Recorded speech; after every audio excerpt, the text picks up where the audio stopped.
আবার toy train লাইনচ্যুত রংটংয়ের রাস্তা।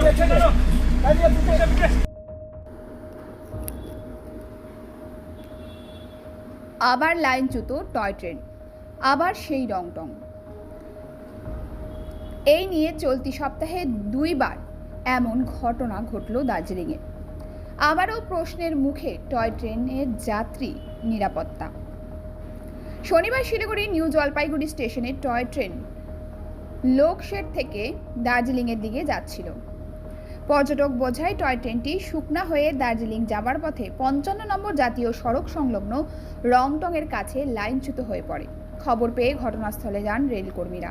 প্রায় আধ ঘন্টার চেষ্টায় লাইনচ্যুত টয় ট্রেনটিকে লাইনে তোলা হয়। আবারও যাত্রা শুরু করে টয় ট্রেনটি। যদিও পরপর এমন ঘটনার পর্যটকদের মধ্যে আতঙ্ক দেখা গিয়েছে।